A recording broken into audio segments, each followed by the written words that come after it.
एक बार फिर Chandpur IAS academy में आपका स्वागत है।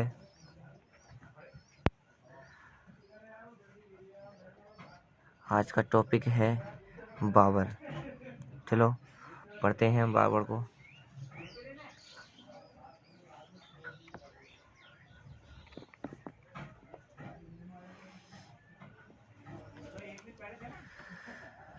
तो मैंने कल पढ़ाया था मुगल साम्राज्य के जितने भी राजा थे वो समझा दिया था यानी पिछली वीडियो में। तो आज हम जितने भी राजा थे उनके बारे में डिस्कस करेंगे। चलो, तो पहला राजा था हमारा बाबर। तो मुगल साम्राज्य का संस्थापक कौन है? बाबर। तो इसका शासनकाल कहाँ से कहाँ तक है? 1526 से 1530 तक। फिर बाबर का जन्म कहाँ हुआ था? बाबर का जन्म हुआ था फरगना में, जो अब उज्बेकिस्तान में पड़ता है। और जन्म की तिथि कौन सी है? 14 फरवरी 1483 ईस्वी में। बाबर के पिता का नाम उमर शेख मिर्जा। उमर शेख मिर्जा का वंश कौन सा था? तैमूर वंश थे।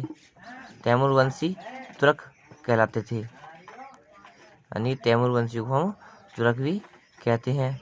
और ये उमर शेख मिर्जा तो थे, यानी उमर शेख मिर्जा तैमूर वंश की कौन सी पीढ़ी के थे? तो 5वीं पीढ़ी के थे। कौन सी पीढ़ी के? 5वीं पीढ़ी के सदस्य थे। इनकी माता का नाम तुगलक निगार। ये माता का नाम तुगलक निगार। ये किस वंश से संबंध रखती थी?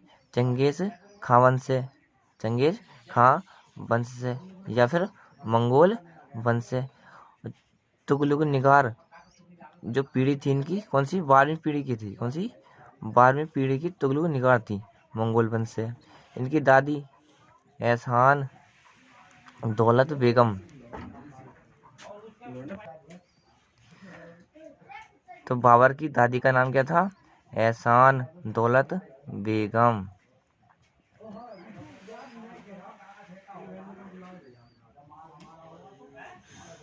जो बाबर वो फरगना का राजा बना, कब बना था?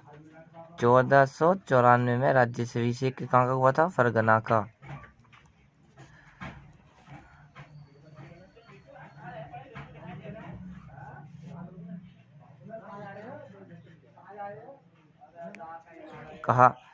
कहा जाता है कि जो बाबर तो था उसने जो किस जाति से था? तुर्क जाति से था। वंश चुगताई या चगताई भी कहते हैं इसे। चुगताई या फिर चगताई वंश था। तो ये फरगना तो था क्या? फरगना जो राज्य था वो बना कैसे था? कहा जाता है कि मध्य एशिया उज्बेकिस्तान का मतलब मध्य एशिया में पड़ता है ना, तो मध्य एशिया में तैमूर वंश। तो मध्य एशिया का एक राज्य था फरगना। तो फरगना बना कैसे? तो मध्य एशिया में राजा था तैमूर लंग, जिसने आक्रमण करा था 1300 के आसपास, यानी कि 14वीं शताब्दी में आक्रमण करा था मध्य एशिया से भारत पर। तो वही राजा था मध्य एशिया का तैमूर लंग। तैमूर लंग इसको कहते हैं, एक टांग से लंगड़ा था। एक टांग से लंगड़ा था, इसे तैमूर लंग कहते हैं। तो मध्य एशिया का राजा कौन था? तैमूर लंग। उसका राज्य चलता चलने के बाद फिर वो मर गया। तैमूर लंग मरने के बाद तो फिर उसकी जो राज्य था बहुत बड़ा राज्य था, उसका जो वंशज थे इतने शक्तिशाली नहीं थे जिससे कि उसका राज्य संभाल सके। इस कारणवश उसका राज्य छोटे छोटे टुकड़ों में विभाजित हो गया। तो फरगना का राज्य बाबर के पिता उमर शेख मिर्जा ने संभाला। किसने? उमर शेख मिर्जा ने संभाला। उमर शेख मिर्जा की मृत्यु के बाद फरगना का राजा बना बाबर। कब बना? 1494 ईस्वी में। तो बाबर की जाति क्या है? तुर्क जाति से था, क्योंकि तैमूर वंश भी तुर्क थे, तो इसलिए जाति इसकी क्या क्या बताई जाती है? तुर्क वंश। जब ये फरगना में राजा बना तो इन्हें एक वंश बनाया था, चुगताई वंश या फिर चगताई वंश भी कहते हैं। ठीक, किसके नाम पर रखा गया था? तो चंगेज खां के पुत्र, यानी कि चंगेज खां का दूसरा पुत्र था, उसके नाम पर रखा इन्हें।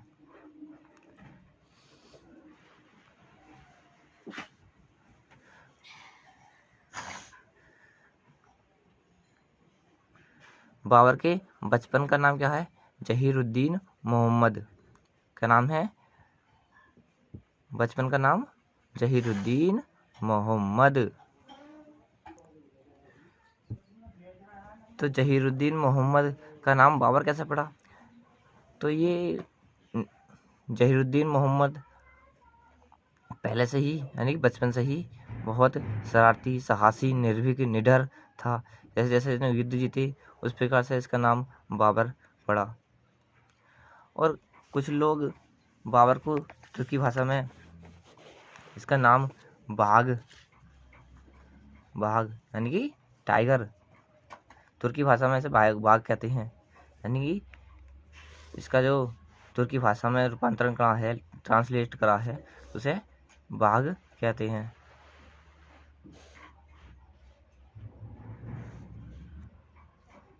जब 1494 में राज्याभिषेक कर लिया तो इसने सोचा कि हम अपने राज्य को थोड़ा सा विस्तृत करें, तो फिर 1501 में समरकंद को जीता।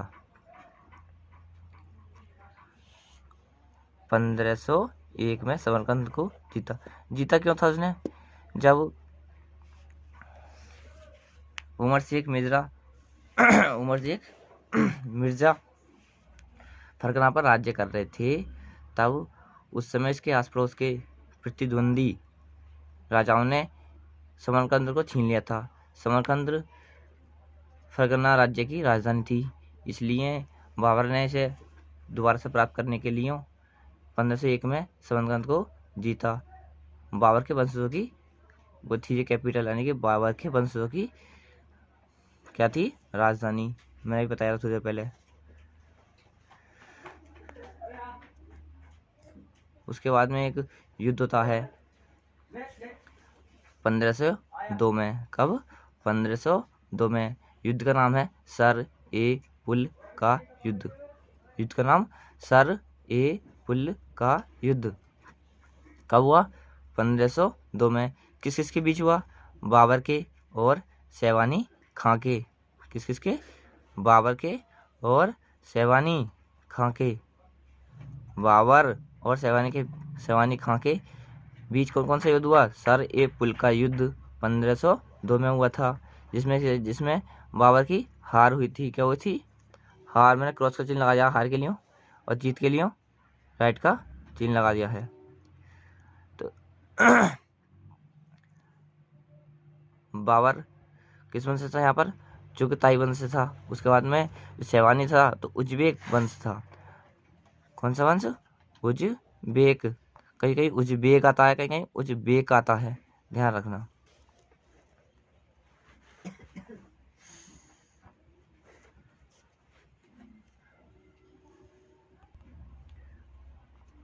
पंद्रह सौ चार ईस्वी में काबुल पर अधिकार कर लिया, जो अफगानिस्तान में पड़ता है।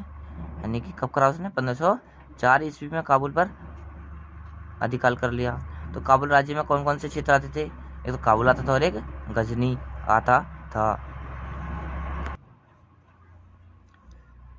काबुल पर अधिकार कब किया था उसने? बाबर ने। तो 1504 ईस्वी में। 1507 ईस्वी में बाबर ने बादशाह की उपाधि धारण की।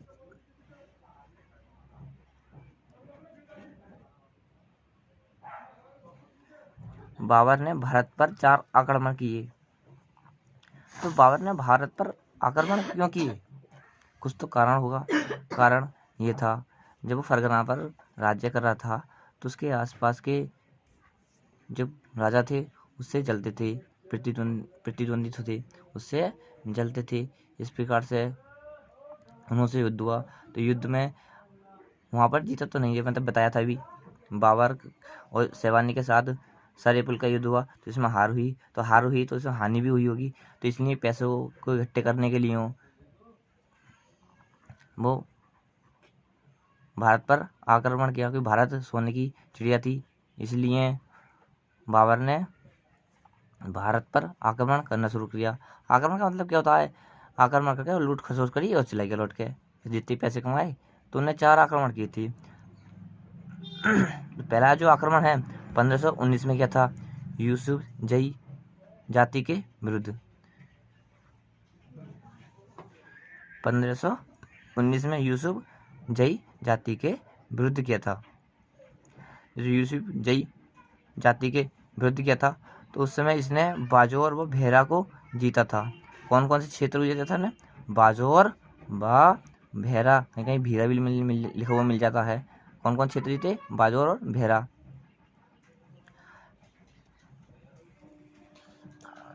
तो जो पहला जो आक्रमण क्या है 1519 का यूसुफ जई जाति के विरुद्ध, तो इसने अपनी किताब बाबरनामा में लिखा है कि मैंने बंदूक तथा तोपों का प्रयोग सबसे पहले किया था। यानी कि इससे पहले इन्हें कभी बंदूक और तोपों का प्रयोग किया ही ना, कतई भी ना किया।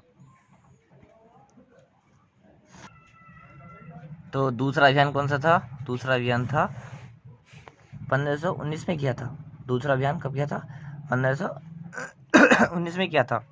पहला अभियान भी 1519 में किया था यूसुफ जई जाति के विरुद्ध। दूसरा अभियान 1519 में किया था। जो 1519 में जो खैबर दर्रा पड़ता है उसे पास किया। खैबर दर्रा पड़ता पेशावर के पास। तो पेशावर को थोड़ा बहुत लूटा खसोसा और फिर चला गया कुछ क्षण के बाद। तो दूसरा अभियान 1519 में किया था। कब? पेशावर पर। फिर तीसरा अभियान क्या हमारा 1520 में किया इसने। जब जो वापस चला गया यहाँ से पेशावर से, तो उस समय जो उसके राजा आसपास के राजा थे उस समय अपनी राजधानी को छोड़ आया था। तो वहाँ पर जो सेनापति थे उन्होंने इन्फॉर्मेशन भेजी कि ये लड़ाई कर रहे हैं और हमें दिक कर रहे हैं था। इस प्रकार से पेशावर से वापस गया।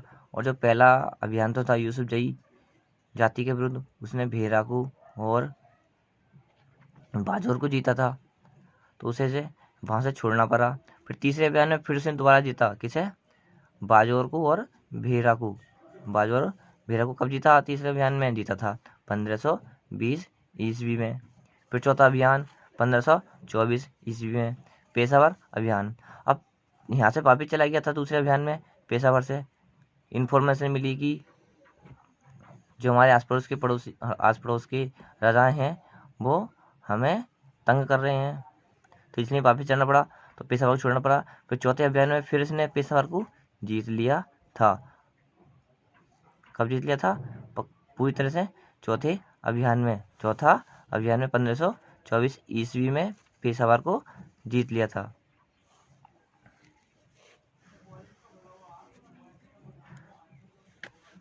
जब बाबर ने चौथा अभियान किया था तो इसे इन्फॉर्मेशन दी थी कि भारत पर आक्रमण करो। तो भारत पर उस समय राजा शासन किसका था? इब्राहिम लोदी। दिल्ली सल्तनत का सुल्तान कौन था? इब्राहिम लोदी। तो इसके चाचा का नाम था दौलत खां। क्या नाम था? दौलत खां। दौलत खां ने इन्फॉर्मेशन भेजी कि भारत पर आक्रमण करो और दिल्ली पर राज करो। तो पंजाब का गवर्नर था उस समय। पंजाब का गवर्नर कौन था उस समय? दौलत खां। दौलत खां ने इन्फॉर्मेशन भेजी अपने पुत्र के द्वारा, यानी कि राजदूत बनाया। किसे? दिलावर खां को, कि जाओ पेशावर अभियान के समय वहाँ पर पेशावर अभियान के समय पेशावर में बाबर है उसे ये पत्र दे दो। तो पत्र को पढ़ा, उसके मन में लालसा जगी। उसके बाद में फिर कुछ दिनों के बाद महाराणा यानी कि राणा सांगा ने भी, जो मेवाड़ के राजा थे, इन्फॉर्मेशन भेजी कि भारत पर आक्रमण करो। तो किन किन राजाओं ने आक्रमण करने के लिए आमंत्रित किया था बाबर को? राणा सांगा ने और दौलत खान ने, दोनों ने भारत पर आक्रमण करने के आमंत्रित किया। किसे? बाबर को। दौलत खान और राणा सांगा ने बाबर को आमंत्रित किया था आक्रमण करने के लिए। तो दौलत खान इब्राहिम लोदी का चाचा था। तो राणा सांगा ने सोचा कि जो आक्रमण करके चले जाएगा, इब्राहिम लोदी तो है, मर जाएगा तो हम शासन कर लेंगे। तो इसका में जब आमंत्रित किया तो अगला जो युद्ध आगा हमारा, पानीपत का प्रथम युद्ध आगा। कौन सा? पानीपत का प्रथम युद्ध।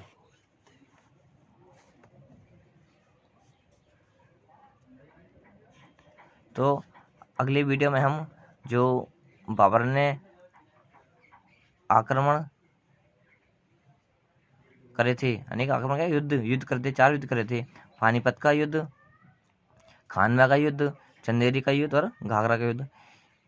तो हमने अगली वीडियो में डिटेल से पढ़ेंगे, यानी कि कहाँ कहाँ कौन सी नीति अपनाई ही, कहाँ कहाँ उसने कौन कौन सी उपाधि धारण की, कहाँ कहाँ अच्छे अच्छे काम किए, कौन कौन से नारे दिए थे। इस बारे में अगली वीडियो में डिस्कस करेंगे। और अपने चैनल चांदपुर IAS अकेडमी को सब्सक्राइब करना ना भूलें। धन्यवाद।